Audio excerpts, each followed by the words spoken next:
How are we doing? Evening. I'm back again. Can't leave you alone, can I? I'm loving this camera business, aren't I? I just think I like looking at myself. Probably like hearing my own voice. Anyway. I might have what should I talk about tonight? Bet you'll laugh, aren't you? So you're not going to look at my videos. I want to talk about my near-death experience I had when I was 17. I know I mentioned it in one of the earlier videos when I first started coming on YouTube, but I did actually, when I tell you, I'll go through it all.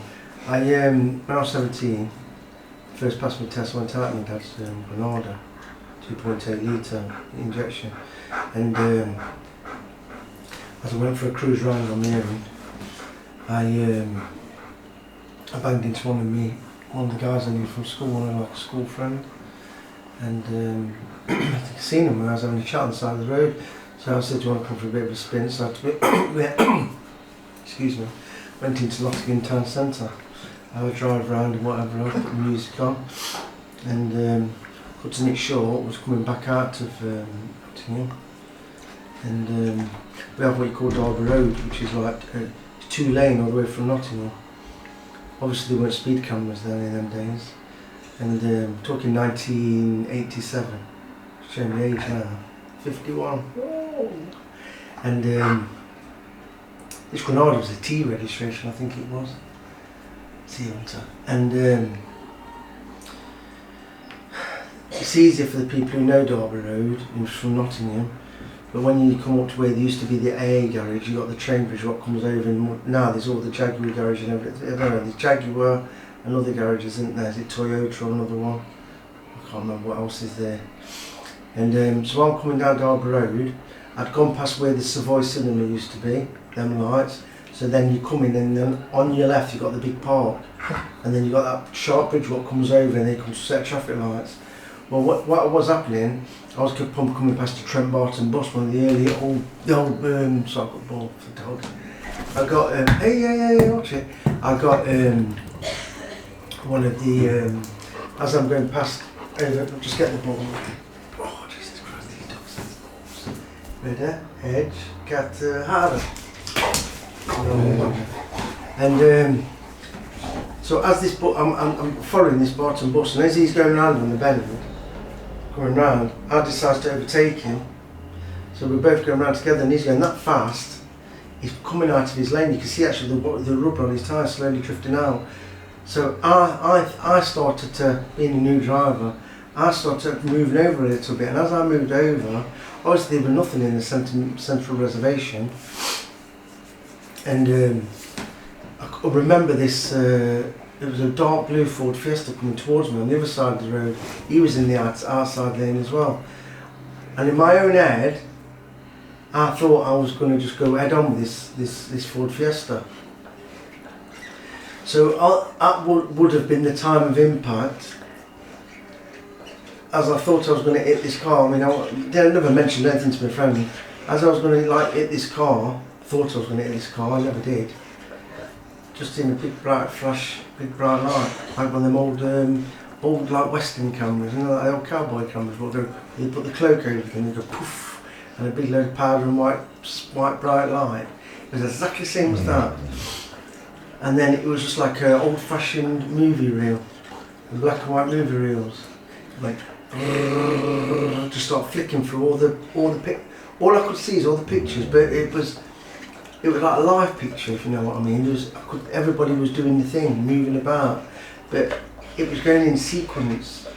It was like when you used to get them books when you was a kid, like child, and you draw parts of the body, and you flip the pages dead fast, so it makes the bodies like move. So it looks like the pictures moving. It was like that. But it was a roll of film, and I actually seen this. It was actually seeing this roll of film, and I watched my whole life. Everything I had done in my life, I went right back into my mum's belly. It sounds mad, doesn't it? My mum will watch this video and she'll think, "Oh, my crackers." But it's true, I went right back into her stomach, and when I went back into her stomach, it was like, I'll tell you what brought me around, cars beeping. So I heard these cars beeping, I'd come round, and it was like I'd gone completely away with the fairies. I'd come round and I was like all dazed. And as I come round, like what, really I have no idea what happened to me. My mate's sideways on now, he's got his back to the door, like this, and he's looking at me directly.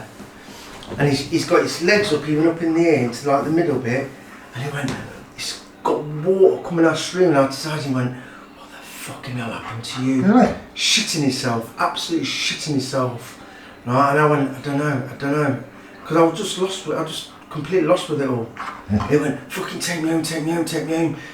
So when I finally got my bearings, all cars were going around me bibbing, and I can remember people, I remember one car, I still can remember it now, there were people in the back, one in the front, was all leaning over, just staring at me through the windows.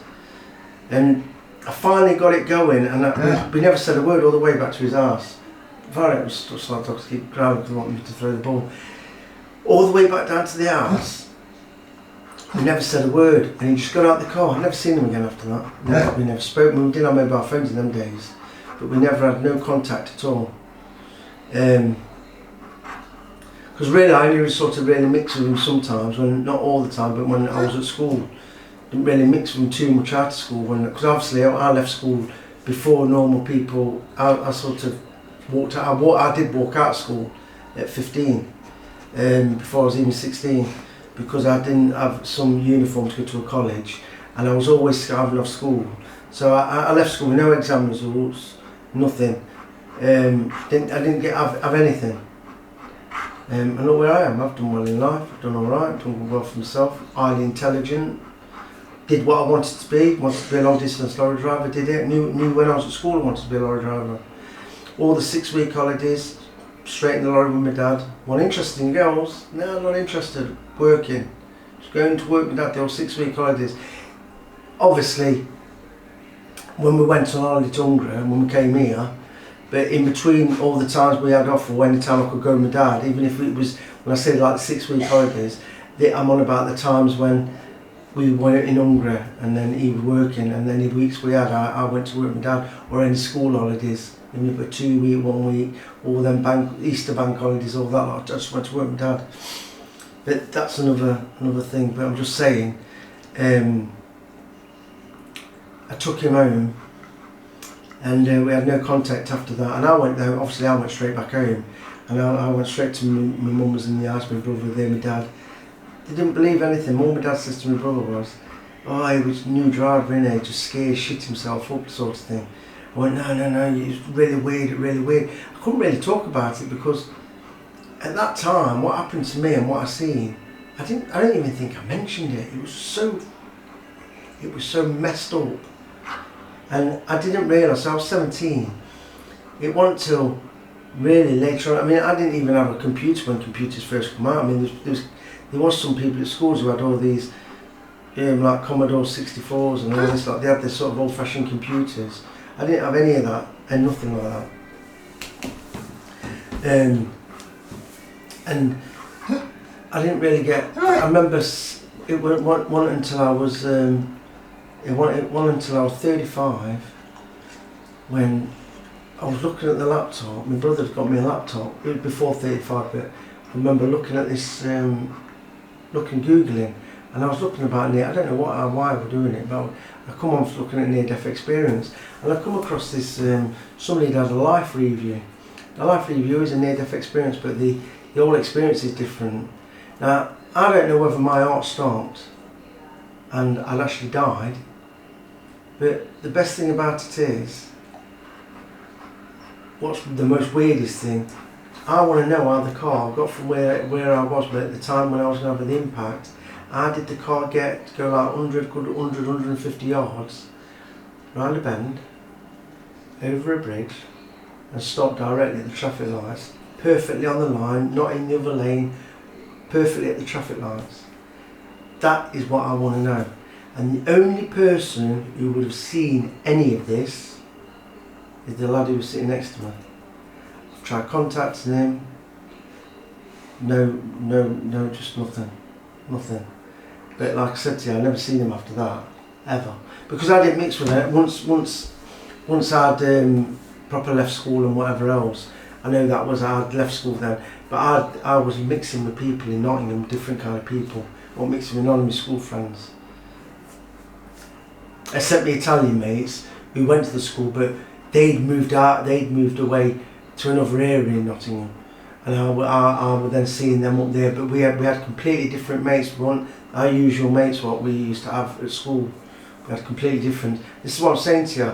And this is what I'm saying. I had loads and loads of black mates, fucking loads. Loved it. We used to go, me and my Italian mate. I'm not going off the subject quickly, but me and my Italian mate, we used to go in all the black nightclubs, all the hip hop, reggae, drum and bass, everything. We used to go in all them. We'd go in dead late at night, deliberately, 1 o'clock in the morning, to see who we could see. Never had shit because we loved it. We fitted in. We just fitted in perfect with everybody. We was accepted. There were no because there were no other white people in there. There was just me and my mates, because they used to call us the foreign boys. But we used to go into like what we call Meadows, and there's a pub there, I can't remember what it's called now, closed down. We used to go there and like golf. We used to go follow our mates, black mates down there, Jamaican, and we used to go pull all the cars there. We were just accepted. This is what I'm saying to you. I fucking love black people out there. I think they made me laugh. I had some really good mates. They used to come round the house also, drink piling, call my dad, everything. But anyway, I'm not going to go on about that now, because I'm talking about something else. And yeah, so obviously my dad had said, brushed it all off, saying, oh yeah, you're scared and everything like that. But I'd never seen my mate again.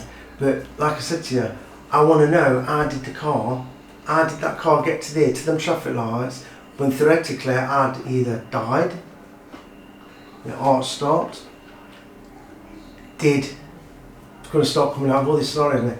Did some kind of force, did the UFO come down and go, then put me on at the traffic light to stop me at the moment of impact, save my life? Did a guardian, is there such thing as a guardian angel? Did a spirit come down?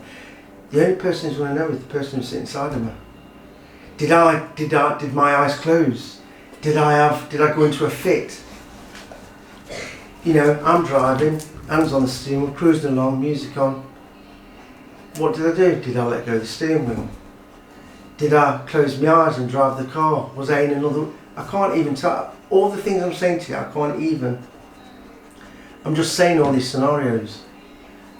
But what I did when I was 35, I found all these near-death experiences, and I found a life review. Straight away I said to my friend brother, I said, Dad, this is just found out, remember what happened to me when I was 17?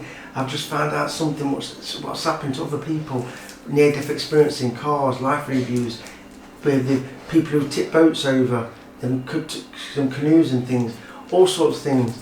And I said, it's exactly the same life review, like a roll of the film, and exactly the same. Not every single one's identical, but there were so many similarities to what I had. But I ended up contacting one of these near-death, it's a massive company, NDE site in America. They're on the internet, and I sent them in my story. And later on I got emails wanting me to go to America to go on chat shows, stuff like that, but I was too busy with work, lorry driving. I said, no, and obviously then I would have been probably, I mean now, ask me to do something like that now, but well now I'd have to take my dogs with me, well now that's probably, no I can't come, got my dogs.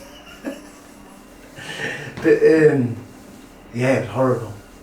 Now, say horrible, it scared me because it's something unworldly, something what it's not the norm, but it might be the norm. But it's when something like that just happens and triggers. Unless it happens to you, you have no idea. But it is completely and utterly so true. And it did change me actually after that. This is what I was saying to you. This is why I've got so much love and I've got such in my heart. And this is straight up. This is. Ignore me, like when I get mad in my car and I'm doing all these videos and I go fuck this and fuck that and I'm effing and blinding because I'm getting mad. I'm not one of these people who go swearing every 2 minutes, but I tend to, I do like to, when I get mad I do swear with my expressions. It just comes out naturally. But it's like in myself as a person, I've got love for a lot of people, right? If everybody was alright with me, even if I had problems with people and they come up to me and then they said, oh, they're sorry to me, or you know, we didn't get on or blah blah blah, I'd be fine with them.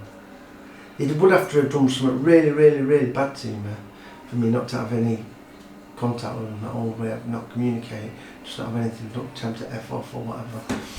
But this is why I'm with animals, even, you know, it sounds like it's really crazy, doesn't it, like insects. I'm like, no, I believe that everything should have a right to live. You know, I mean, I get wasps on the windows here, flies, and you go, no, it's no straight up this is. Not go on them and go around fly spray, I'm not. Fucking rescue everything, I don't let them. I get all the wasps, put the jar over it, slide the paper underneath, I let everything go. Anything I can rescue, I just save everything. Because everything's got a brain, everything's breathing, everything has a right to live. And I feel the same about that with rats, anything. They've all been put on the planet. No different to you, they might be an animal, but everything has a right to live. I mean, I've been at that pond, working at that pond. I've not really been, well, there was a lot this year, so I think it was a video I did. So many, I used to get loads of bees, but bees have not quite as, I think it's certain areas, because a lot of bees have died down now, I mean, you need bees, you've got to be really careful, you're different. So there's a big bug flying around.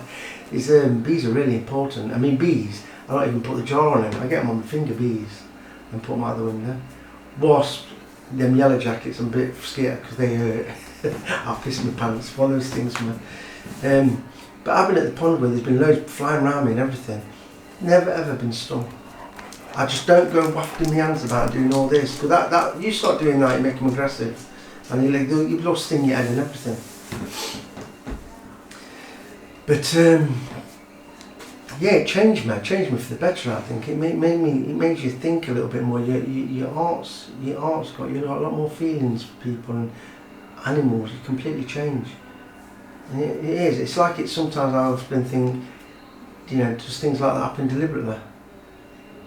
Because I want to say something now, which is probably would upset people, but I'm going to say something. I was a bit fucked up as a kid, you know. Really, I'm going to start saying things now, because this is. Before all that, as a child, I didn't really sort of struggled a bit right from wrong, because of my dad. My dad was such a violent family, and I'm going about something else a bit different now. But I was pretty cruel to, well, very, very cruel to animals, to be honest with you, and insects and bugs. I was really cruel in my younger days. I don't know whether my head used to be really fucked up. I'm not going to say some things I did or whatever, but I was really, really messed up in my head. And there's so many things what I regret, and this is why I'm the way I am now. You know, I was the typical young kid who, I'm not going to go on about some of the stuff I did. I was the typical young kid who'd get like red ants when I was a little kid, like 4, 5, 6 years old. I used to get like red ants, black ants. I would make them fight in a little arena. And there's always red ant would always win, so then I'd put 2 black ants in and see how that went. Proper like fucked up little things I used to do. Just some, you know, just crazy things. Like I did some bad things with air guns and things like that, you know. But putting that aside with the 2 air rifle and things like that, which was my brother's at the time, Dad never knew. He would have got that fucking gun and smacked me straight on the head with it, and my brother. We used to like be in the bedroom, me and my brother proper fucked up. We'd be shooting all the old records, blasting the old holes in the walls. We used to open these built-in like wardrobes. They was like old-fashioned. The near-death experience, and then the other thing what happened, I never realised what a near-death experience was, a life review. But then I want to talk about the shadow people, what happened as well. I used to, the house what we lived in Nottingham, when I was a kid, I moved there when I was 7, from Lorry area in Nottingham. And I think, I don't know whether a lady died in it or a man died in it, but I'm not too sure about it. But it was a really funny feeling house it was, and because there was a lot of, the way my dad was and what, there was a lot of really strong energy in the house, I think, because they said that if there's bad vibes in the house, it brings bad things. Well, obviously, of course, I didn't believe in any of that, but I didn't realise that till later on. But it's like, I've seen shadow people. I've seen them. I'm leaving that some of the things what happened to me.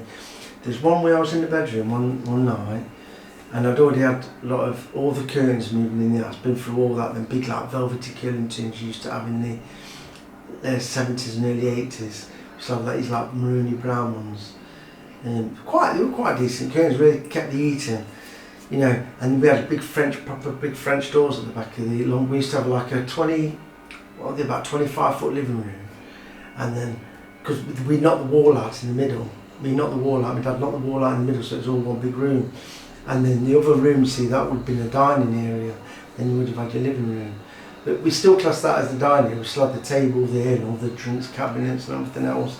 And in the corner we'd have my brother had the big hi-fi and whatever. He had the Amstrad hi-fi. And you know, record deck and everything.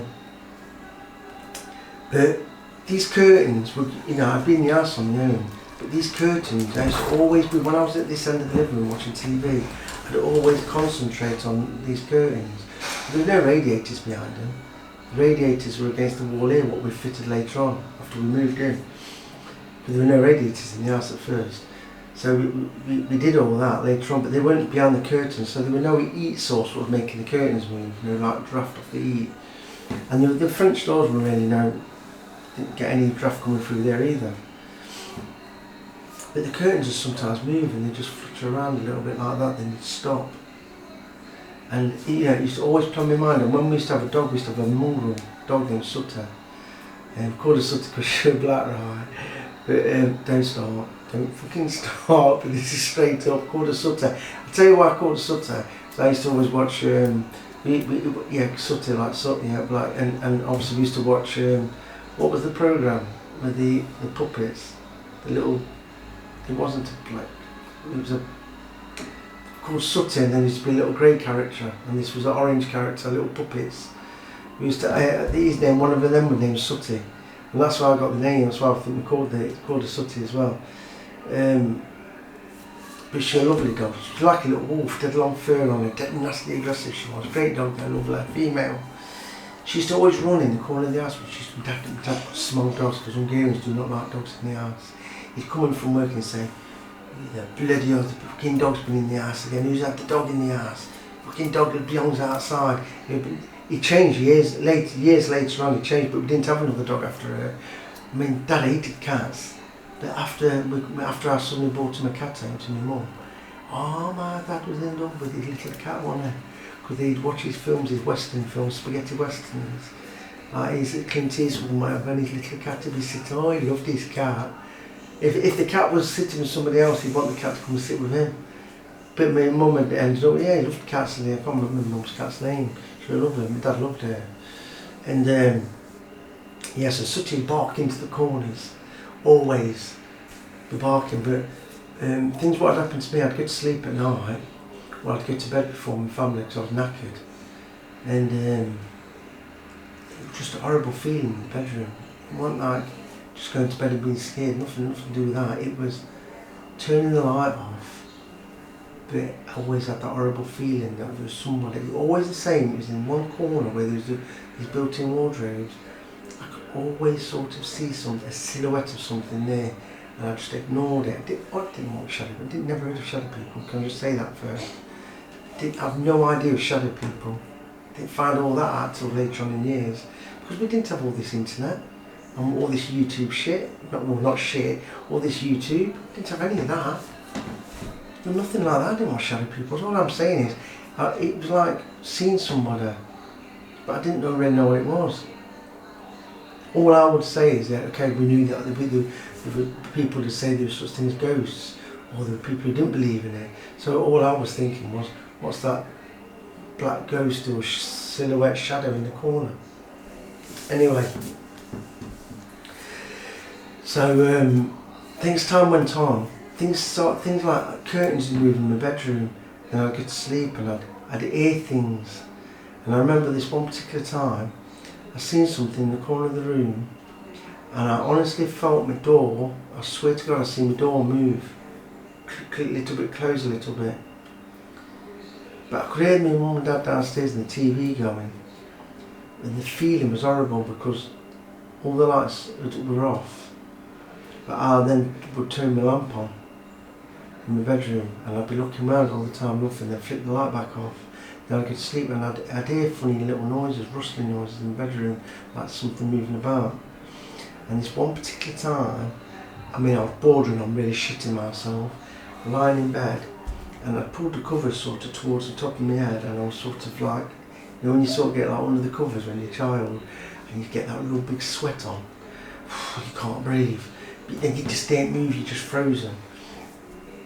Don't laugh at this now, because what I'm going to say to you now is what I thought and what went through my head at the time.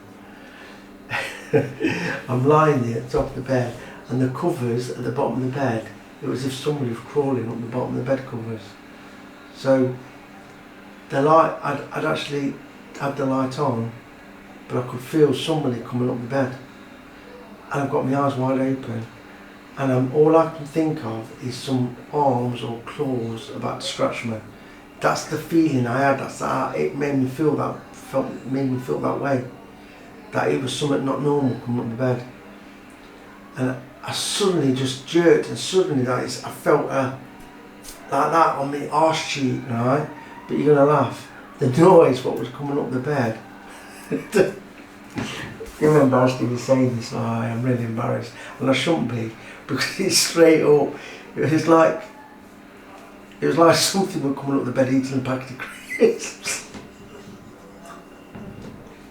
I hope laughing my head off, but it had that same crisp packet noise. Now don't start saying a fucking shadow person eating a packet of crisps under the covers, but that's exactly how it felt. It felt like a shadow person eating a packet of crisps. I could hear the crisp packet. Don't ask me, but it might have been the noise of the might have been the noise of the ghost or shadow man, I don't know. But it felt this like scratch, and I fucking jumped out of bed, turned all the lights on, went on the landing, but Mum and Dad's, I practically ran downstairs, Mum and Dad thought I'm mental. Obviously I didn't say it, I just said, oh no, nothing, shit myself. But what happened was the following day, I went and I got up, and I put my arse like near a mirror, because my arse was sore. I had a big fucking scratch down my arse, but slightly drawn blood, proper deep scratch, pure red it was, about that long, right across my arse cheek. I ain't done it because I didn't have even no nails. I couldn't do that to my arse. So I'll let you think about that. But don't stop there, this is getting worse. Now you've heard of the same thing, shadow people, but sleep paralysis, what you get, the same sort of thing. Because I used to get to work with my dad at all sorts of hours. My dad was always a bit of a joker, like a joking, so I'll put his hands on your neck as a joke, would creep behind you. But I was like, oh, this was in, I went into this bedroom I went in after my brother sort of more or less moved out of the house. Or was spending time with his girlfriend's house or whatever. I don't know whether we had one bed or two beds in there. So if he did come home, he'd sleep in one of the beds. But before that, I was in one of the little bedroom, which was near the front of the house at a window. And that had the, what's it called, the loft arch there. That bedroom was so spooky. It was only a little room, not so spooky. My dad had made that into like one of them beds what sort of raised up, so that, because it was a little room, then underneath you had all storage. So I used to keep all my things, anything I had to do as a kid with lorries and things I used to make, my books, not dirty magazines. I want one of them dirty little bleeders. No dirty magazines on my bed up pillars. I had all lorry pictures. I'll tell you what I did have on the wall. I had that, you know Madonna, when she was, when she did that film, when she used to look really nice, when she used to have her highlighted hair, blonde highlighted hair with the dark roots, and she used to have like the thing in her hair. I can't remember, she had all black on. I used to have a big poster of her on the wall. God, she looked proper sexy then, she did. That's when she looked really nice. But yeah, I was in that bedroom, but what happened in that bedroom was, I remember sleeping in it a lot, and then, I mean, at my younger days when I first was in that bedroom, I'd had some mad nightmares when I got flu or anything like that, any viruses. I used to have some horrible, I don't know if any of you ever had them flu, proper like flu when you're a child, and you start to really hallucinate. I'll tell you how bad it was, because I had that, some funny wallpaper on the wall. I remember, this is before I get into going on about the sleep paralysis what I had. I remember when I used to get really ill, the pattern on the wall, it just go like, one like as if I was on fucking drugs. It just go like that. And small and big. And I used to have to keep shouting to my mum and dad when I was a kid, because I moved there when I was 7. And I had to say, oh no, you know, everything's closing in on me, the walls, they're horrible. And there was one when this is going to be a place in Nottingham, what we call Colton. As you're going into Colton, near the God, what's it called? Near the where the dogs racing and all that lot, where they've had dog racing, horse racing in Colton area. But I've got down, I can't remember it. After you go past Meadow Lane, everywhere, I can't remember the particular area, but where these all the dog racing. If you remember, when you go, even now, when you go down that way, it's sort of like an embankment. I don't know if there's a train track there, and it's sort of built with all the like trees and like the hill. I remember I used to always go down there with my dad, because we used to go and see people with scrap, because we used to do, my dad used to, my brother used to always be messing about with cars. I remember we used to go up there, and Dad was always seeing people disappearing, we used to always go with him.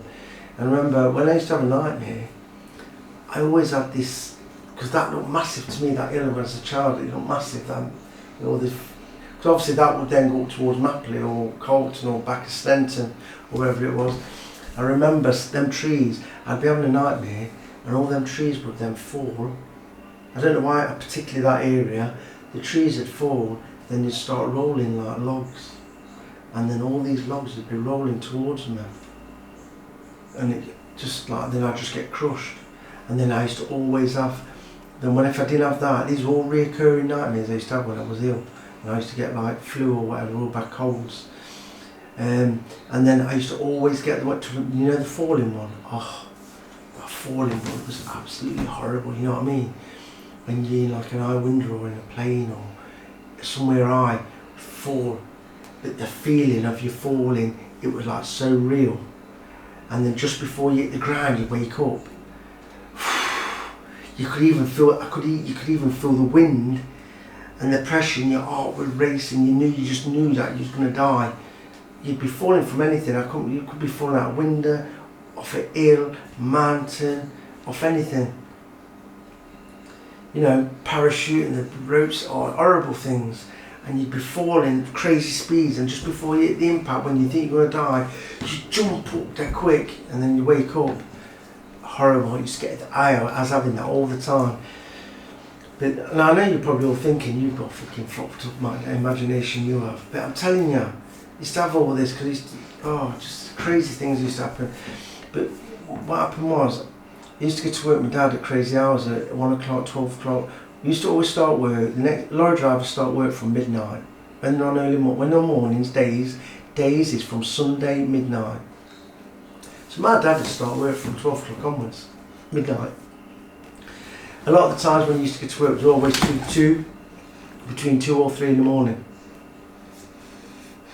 And I used to be always excited. I used to try and not sleep, because I always wanted to get up, so I'd get to work with my dad. So what I used to do, he used to always say to me, you can come but you're going to be asleep.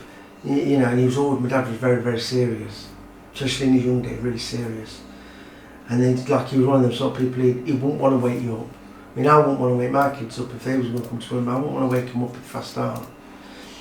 And I used to listen to him go downstairs if he was making a drink, and I used to be there thinking, oh, is he going to ask me if I can get to work with him? But this is proper true, this is. And I'd hear him do the kettle, and then I'd hear him come upstairs, I'm thinking, he's going to ask me, and then he'd go, are you awake? And I go, yeah. And I'd just be waiting like dead excited. This is like proper bringing back nice memories, this I'd say, yeah, and he'd go, oh, I'm going to leave in about 20 minutes, 10 minutes, are you coming or not? Oh, I fucking jump out of bed. I think I used to sleep with clothes on. Straight downstairs, strong cup of tea with Dad, thinking I'm a big lorry driver. I used to love it, loved it going to work with Dad. Best thing in the world, best thing in the world. Just all I did, lovely. The kids aren't like that now, are they? Loved it.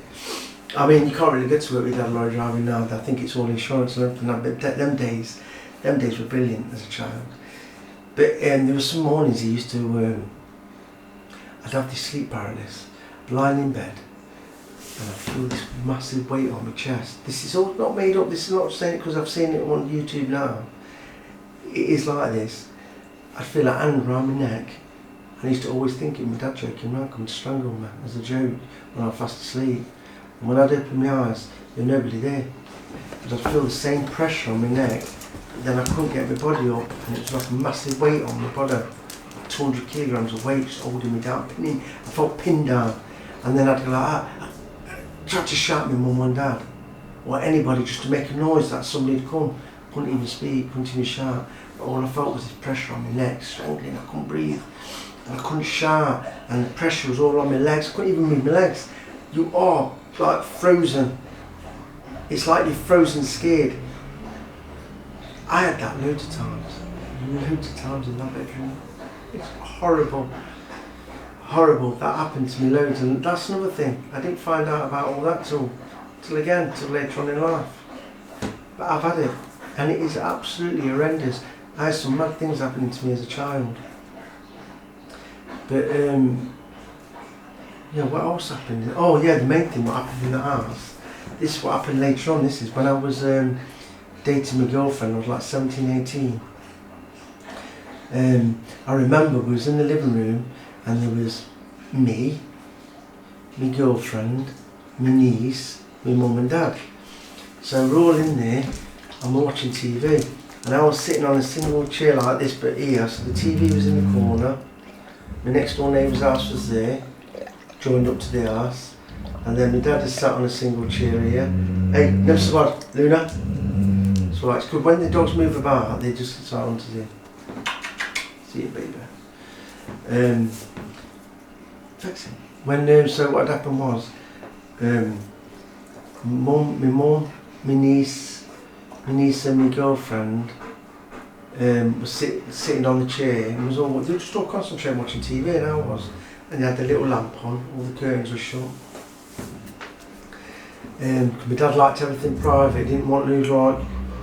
He hated net curtains, couldn't stand net curtains, my dad couldn't stand them. And I know that they're quite popular in Mowbray, net curtains, them type of old-fashioned net curtains, to keep the sun out and whatever. My dad hated them, fucking hated it. There was a certain design of net curtains my dad hated. He hated the ones that went like that, left like an archway. He couldn't stand them. He was just one of them people, didn't like net curtains, but he'd have proper curtains up, which is quite fashionable now, just to have the curtains but with nothing at the window. Hey, never so bad, never so seen. Hey, these. Chend, never so bad. Peahan, so I'll just call them the dogs down. Yeah, fix it, you're going to sleep. So this is all jealousy over little teddy bear things. What the kids do at Sunset's boys had to lads when they were children. Yeah. Stop. Brother and sister. Anyway. So where was I? Yeah, so we're watching TV. And I was watching TV. You know how you get the flickering of a programme? Because there was a little lamp.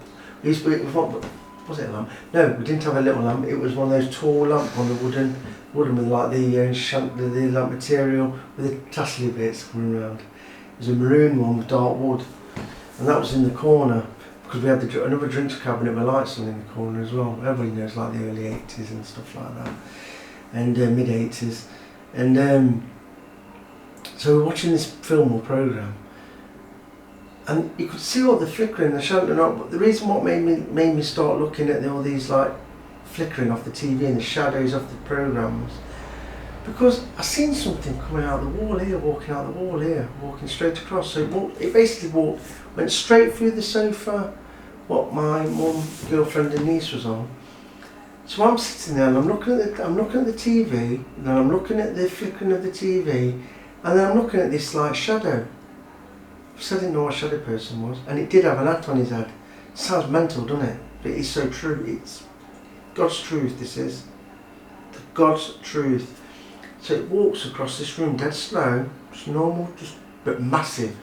This shadow was like, this shadow this person, that's why I kept thinking it's coming off. You know, like when shadows sort of extend because it comes off the TV. I tried to figure out this shadow with what was on the TV. Then I realised that what was flickering off the TV had nothing to do with this shadow.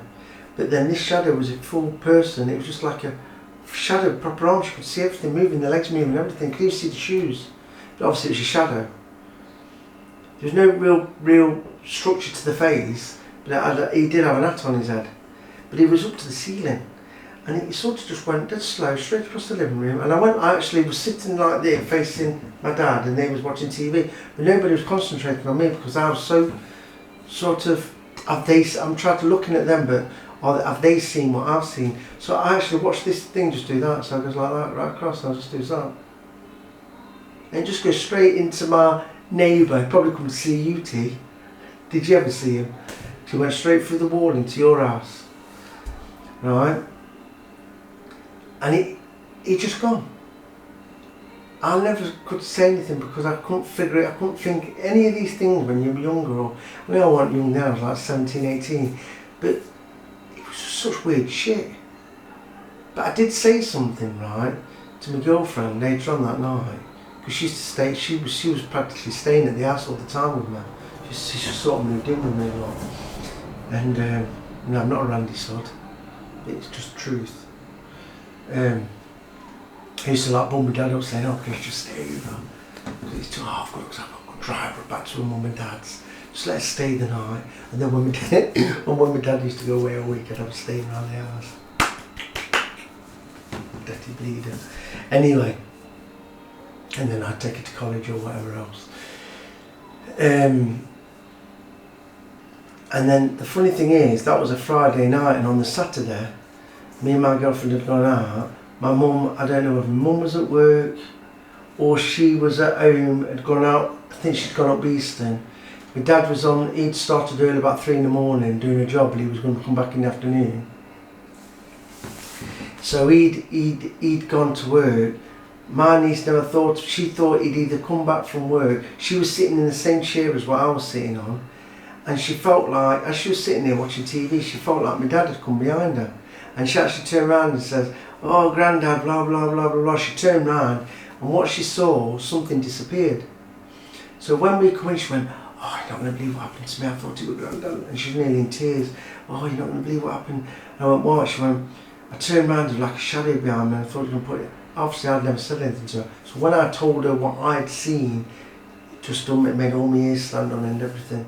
Horrible. So that just put everything like a jigsaw. So it wasn't just me. And then another quick time, just want to quickly, I don't want this, but I've got other batteries, but I've tried to get it all on one film. I can't stand pissing about doing all the stupid editing. I like mine, trying to be quite raw. But another time what had happened, my dad, when he did come home, he'd come home around 3 o'clock in the afternoon, between 3 and 4 o'clock in the afternoon. So there was me, my girlfriend's brother at the house, his sister was at college still, because I used to come pick her up, and then my mum, so there was just 3 in the house.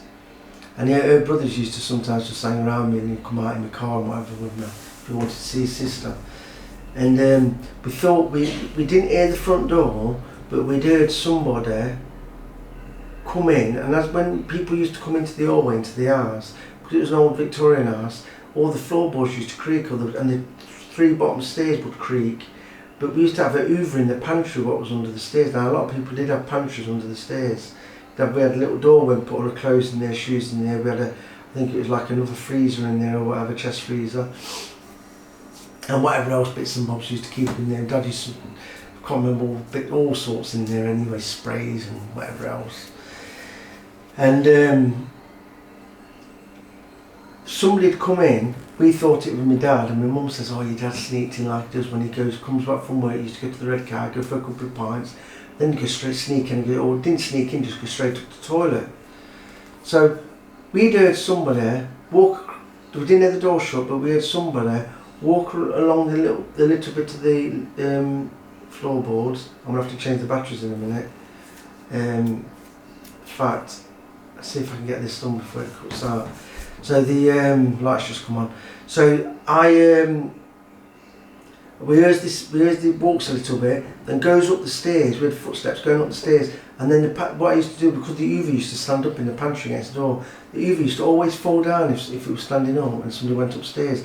Well, that did that. We just all naturally said, oh, your dad's saying you just sneaked upstairs to go to the toilet. So we didn't think nothing of it. Anyway, like 30 minutes had gone by, half an hour, 40 minutes had gone by, and my mum says to me, go and check on your dad, see if he's alright, because my dad's in the past has had ulcers burst, 3 times ulcers burst, really bad, the walls, everything. It happened in Alder as well. So we did about 1 metre from the bottom of the stairs, we did the floorboards creak, and then we did the stairs creak like somebody's walking upstairs, and the Uber moved. Yeah, he sort of Uber fell over in the pantry, and that's what used to happen when somebody walked upstairs or come in the house. If the Uber was standing up as well. Nem so bad. Russ. And I went to check on Dad. Dad wasn't even in the house. He was not in the house. Somebody proper walked upstairs.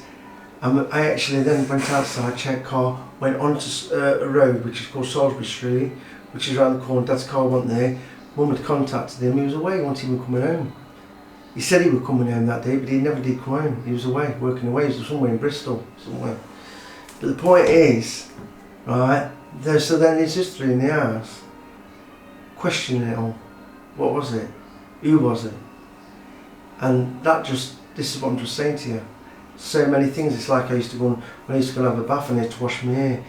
It got to the stage where I could always feel somebody watching me. And I used to wash my hair dead quick and fucking get the bubbles, and and then once I was in the bathroom door just shut, and I thought it was the wind, but no windows were open, there was no wind outside.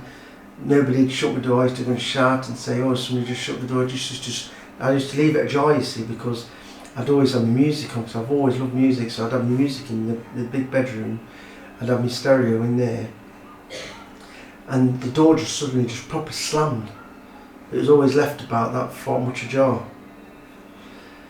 Just some crazy stuff happened in that house, just really, really mad, and I'm, even now I'm never going to forget it. And then obviously I had the near-death experience as well when I was 17. Just some crazy stuff. So yeah, so it might give you something to think about. But yeah, all that type of stuff is all over YouTube. But it's true, it's all that's true. It's not my imagination either, it wasn't my imagination. It's some, I'll tell you why I'm on it. I'm going to tell you some other little stories, but I've never really got around to telling anybody about. When I was working for Toyota, I was lorry driving, and I think, well, when I was at that time, I was in my 45, 44, whatever age, this particular time, and we used to start work at this company, great, started work at 6 o'clock every morning. Don't matter where you went, whether you was away, whatever, you started at 6 o'clock every morning. So I got there one morning, it was like a Monday morning, I got there really early, got there about 5. We used to all know the alarm to get in, so whoever got there first done the main warehouse where all the forklifts were, because all the engineers come in later on, they come in about 6:30, 7. We started at 6, so we always did open the main doors, because we'd have to load the lorries up with forklifts, we'd have all the paperwork waiting for us, and then we'd start loading the lorries up with forklifts, and then when the engineers come in, if we had problems with forklifts, what didn't move, or we couldn't find a certain forklift, whether it was in service the other day and we'd have to wait for it, they'd sort that out, or if extra fork trucks were going out. But anyway, this particular morning, if anybody knows this, I used to work out of old Dalby, which is not far from Melton, Mowbray off the A606. Now it used to be an old, there's like, I don't know if it's old army barracks, or it was like an old army storage sites for bombs or whatever else. I don't know if it did ammunition. But when you used to go there, where we used to go, I used to park my car there. Before I started parking it in a different area here, I used to park it at the back car park, right? And this particular morning, when you walk down the side, you'd had a country road in Old Dalby, no lights on, pitch black, really, really jet black. It was absolutely horrible, right? One of them roads where you go down, you have to put your main beam on, so it lights everything up because you're going out, hit animals or whatever else. And Old Dalby's only a little village anyway. But this was massive, like, it was a massive industrial estate, so all them old army storage all got hired out, rented out to businesses when the armies had finished with it. So Toyota had the biggest, like, area, Toyota did. And I was walking down the side of the building about 5:30, walking around to go around to the front. And this is no joke, this isn't. So I've got my rubber work boots on, my rubber heels, I'm still toe caps, but rubber sole.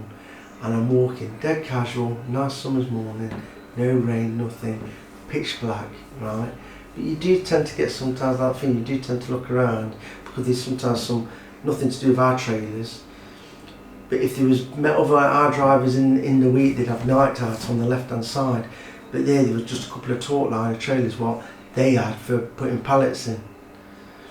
So while I'm walking, I started to hear footsteps, proper shoes, like not like Blakey's where you used to have the metal on, but proper like hard bottom shoes, like proper shoes. Right?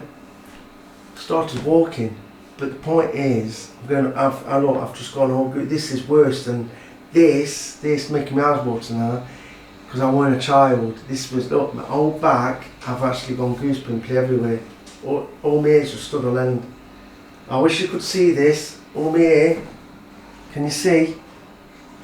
All my ears have just stood right up, look at this. Look. That's how bad it was. I'm walking, there's not a sound anywhere. No other cars are in the car park, it was just me. As I'm walking, as my feet are walking, at the same time my feet hit the floor, I heard these footsteps. Oh God, it's horrible. Oh, I can't, I've just gone off, no, goose pimpler. I'm walking, it's horrible this is. It was at a distance. Now when I said, oh God, my whole face, my legs, my legs have gone. Oh, my whole face is gone. It was horrible. These footsteps started coming closer, but it was rushing, marching. And it was the footsteps were going with mine. But then I was getting really a bit nervous. So what I did, straight away, what do you think I did? Looked straight at the road, the country road, because where they had a big fence, see-through fencing with the barbed wire at the top. It was all secured area. There was no security guard later on sometimes. There was a security guard sometimes there, but not on a Monday morning. So I used to have a key to get in, so I'd undo the gates as well. So I heard these footsteps, and it went proper behind me. But the point was, it got to the point where it was right behind me. Like, somebody was behind me. That's how much they caught me up. And I'm going to just tell you now, so I'm there now, I'm at this point now where I've already looked at the road, I've looked everywhere, can't see anybody. And then all of a sudden, these footsteps started rushing on me. And what they did, man, it's like my ears have all stood up on my arm, it rushed on me. It got right behind me, and I just quickly, I couldn't help but nothing, I'd had my work bag, you're going to laugh at this now, I had my work bag. I suddenly, I could sense this person right behind me, so at this time I'm not thinking, is it a real person? And I quickly turned round, nobody was there. But when I turned round, these footsteps, when I stopped, these footsteps stopped. And it was clear as a bell right behind me. I quickly turned round, there was nobody there, and I'm going to swear now, I fucking ran. I ran that fast, you would not believe it. There was a corner, I wasn't that far from the corner to get to the front of the warehouse. And luckily for me, as I just turned that corner and started walking, Ian, who was another driver who worked with me, he used to come a bit early as well. He had just got out his car, and I was fucking so relieved. Right, I ran, and when he come up to me, he said, "What the fuck's up with you?" And I went, "You're not going to believe it, Ian. You're not believe it." I threw my bag. I went that fast round the bend, I nearly fell over. Shit myself. I mean, I've not run away from anything, but I shit myself. I said to you, when it's something you have no idea of, it's horrible. I said, "You're not going to fucking believe it, Ian." I said, somebody was behind me. Somebody was walking behind me, then marched right behind me dead fast. Turned around, nobody there. Knew nobody on the street, it was right behind me. Anyway, he was laughing and he then started telling me, yeah, it used to be an army thing. Told everybody. But they just says, I think there had been things that happened in the past, but that proper happens for that day. That was horrible. Made all my hair stand on end. So you figure that one out as well. What else have? There's probably loads of things, loads of bits and bobs what's happened. But I'm going to leave you all at that now. I'm going to leave you all at that. I need a drink. But just telling you that made all my hair stand on end. In fact, I've won a lot. Anyway, have a good evening. Don't have any nightmares. All this was not made up. It was all no bullshit. It was all straight up, completely. So the footstep one behind me, that was somebody marching. Afterwards, at that time, I didn't think of anything it was like to do with a soldier, but I'm starting to think it had something to do with that old army barracks. The proper shoes marching. But the fact that when it sort of rushed on me, it made my heart, I nearly had a heart attack. Horrible. I'm going to leave you at that. Let you all have a think about it. I bet it's nice to see me normal, isn't it? Not getting all ratty and moody and everything. Anyway, have a good evening. Love to all of you. Sweet dreams.